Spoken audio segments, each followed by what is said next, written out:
और स्वागत है 7 बजे की खबरों में। उस वक्त की सबसे बड़ी खबर हम आपको बता दें, जहां पर केंद्र सरकार ने यूजीसी नेट एग्जाम को रद्द कर दिया है। शिक्षा मंत्रालय की ओर से यह जानकारी दी गई है। एजुकेशन मिनिस्ट्री ने कहा कि 18 जून 2024 को हुई नेट की परीक्षा में गड़बड़ी हुई है, जिसकी वजह से परीक्षा को रद्द करने का फैसला लिया गया है। भारतीय साइबर क्राइम कोऑर्डिनेशन सेंटर से मिले इनपुट के आधार पर सरकार ने यह फैसला किया है। नीट की तरह ही यूजीसी नेट एग्जाम का आयोजन भी नेशनल टेस्टिंग एजेंसी कराती है। और अब ये बड़ी खबर सामने आ रही है कि दोबारा से इस परीक्षा को रद्द करवाने की बात की जा रही है। हम आपको बता दें, केंद्र सरकार ने यूजीसी नेट एग्जाम को रद्द कर दिया है। शिक्षा मंत्रालय की ओर से जानकारी दी गई है कि एजुकेशन मिनिस्ट्री ने कहा कि 18 जून 2024 को, यानी अभी 2 दिन पहले ही परीक्षा इसकी हुई थी, और अब इस नेट की परीक्षा में कुछ गड़बड़ी पाई गई है, जिसकी वजह से परीक्षा को रद्द किया गया है। भारतीय साइबर क्राइम कोऑर्डिनेशन सेंटर से मिले इनपुट के आधार पर सरकार ने यह फैसला किया है। नीट की तरह ही यूजीसी नेट एग्जाम का आयोजन भी नेशनल टेस्टिंग एजेंसी कराती है।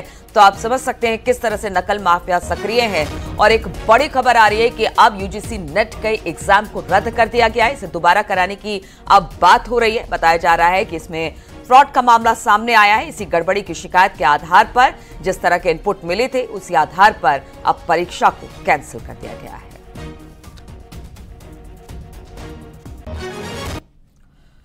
और केंद्रीय शिक्षा मंत्रालय ने कहा कि यूजीसी नेट परीक्षा में गड़बड़ी की जांच का जिम्मा सीबीआई को सौंपा जा रहा है। सरकार परीक्षाओं की पवित्रता बरकरार रखने और छात्रों के हित की सुरक्षा करने के लिए प्रतिबद्ध है। जो भी व्यक्ति या फिर संस्था नेट परीक्षा में धांधली मामले में जिम्मेदार पाया जाएगा तो उसके खिलाफ कठोर कार्रवाई की जाएगी।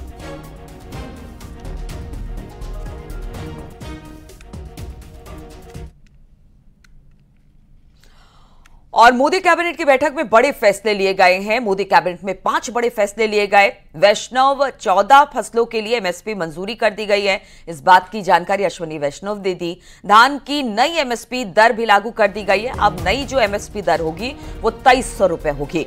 कपास की एमएसपी में 501 रुपए की बढ़ोतरी की गई है।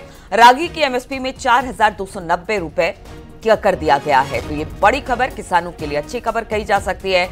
एमएसपी में वृद्धि की गई है और कुछ फसल ऐसे हैं जिसको लेकर अब किसान खुश नजर आ रहे हैं। मोदी कैबिनेट ने 5 बड़े फैसले लिए, जिसमें 14 फसलों के लिए एमएसपी मंजूर की गई है। धान की नई एमएसपी 2300 रुपए, कपास की एमएसपी 501 रुपए बढ़ोतरी हुई है। रागी की एमएसपी अब 4290 रुपए कर दी गई है।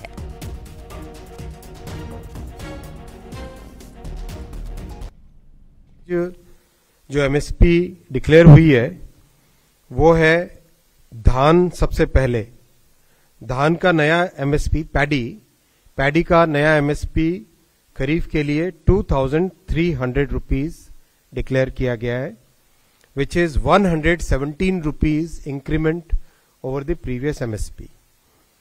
आप इसको 2300 को अगर आप कॉन्टेक्स्ट में देखना चाहोगे, दैट इज अगर 2013-14 का जो प्राइस था, दैट प्राइस वाज 1310 रुपीज, 1310। यानी कहां 1310 था और कहां आज 2300 है। किस तरह से किसान भाइयों के लिए, किसान परिवारों के लिए प्रधानमंत्री श्री नरेंद्र मोदी जी और सरकार का हमेशा एक स्पेशल फोकस रहता है, ये इसको दर्शाता है। इसका एमएसपी 7121 और एक दूसरी वैरायटी है उसमें 7521 रुपीज डिक्लेयर किया है, जो कि 501 रुपए ज्यादा है, 501 रुपीज ज्यादा है compare to the previous MSP. Again to give the context, 2013-14 में एमएसपी वाज ओनली 3700 रुपीज। जो मिलेट्स है, आप सब जानते हैं कि मोदी जी ने मिलेट्स के प्रोडक्शन, मिलेट्स की प्रोसेसिंग और दुनिया भर में मिलेट्स के जो पॉजिटिव बेनिफिट्स है उसको एक अलग ही तरीके से प्रोत्साहन दिया है, अलग ही तरीके से एनकरेज किया है। इस एनकरेजमेंट का एक बहुत अच्छा उदाहरण है आज का कैबिनेट का फैसला भी। ज्वार 3371 रुपीज, रागी 4290 रुपीज, बाजरा 2625 रुपीज और मक्का मेज 2225 रुपीज। और लोकसभा चुनाव में शानदार प्रदर्शन करने के बाद उत्तर प्रदेश में इंडी गठबंधन का जोश हाई है और आने वाले उपचुनाव को लेकर दोनों दलों ने मंथन शुरू कर दिया है। सवाल यह है कि क्या 10 विधानसभा सीटों पर होने वाले चुनाव में दोनों दल साथ लड़ेंगे? अगर हां, तो कांग्रेस के खाते में कितनी सीट आएगी और कितनी सीटों पर सपा चुनाव लड़ने वाली है?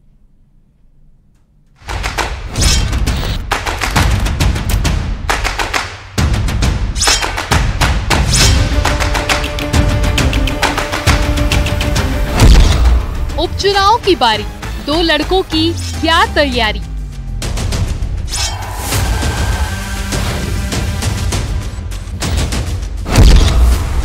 क्या उपचुनाव में साथ लड़ेगी एसपी कांग्रेस?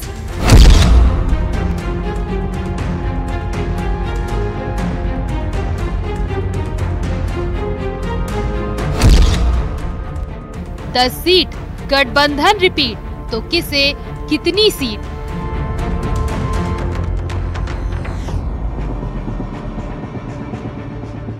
यूपी की पॉलिटिक्स में कभी सन्नाटा नहीं रहता। यहाँ हर दिन हर पल कुछ न कुछ दांव पेच चले जाते हैं। अभी लोकसभा चुनाव का शोर शांत ही हुआ था कि विधानसभा उपचुनाव के लिए दलों ने कमर कस ली है।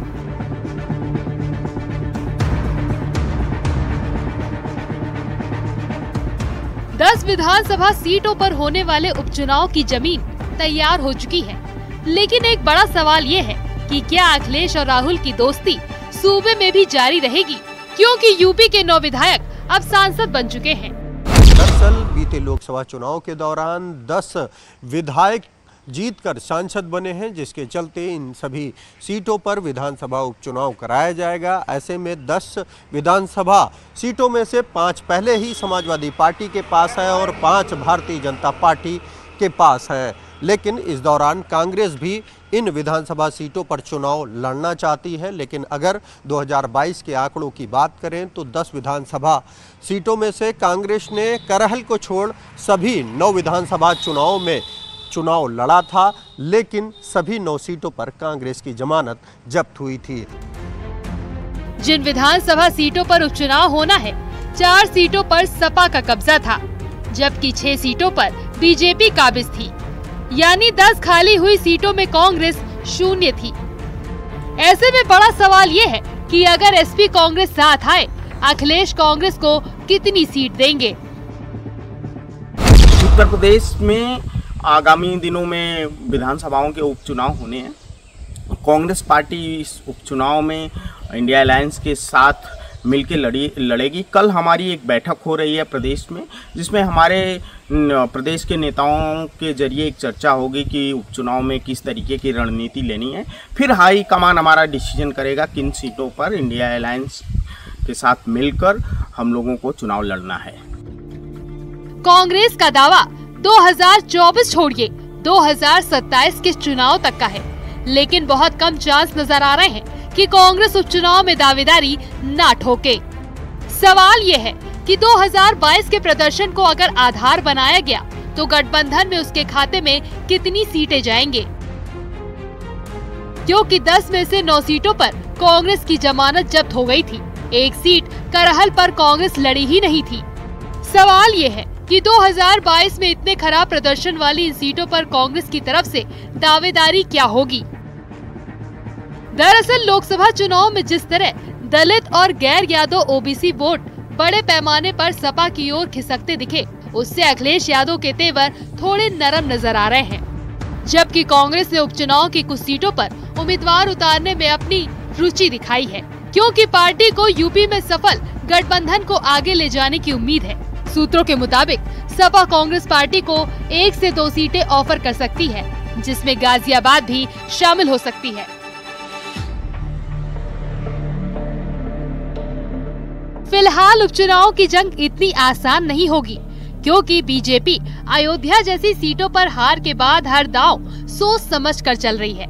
अब उपचुनाव के नतीजे ही बताएंगे कि 2 लड़कों की जोड़ी का जलवा कितना कायम है और कितना कम। Bureau report, news 18।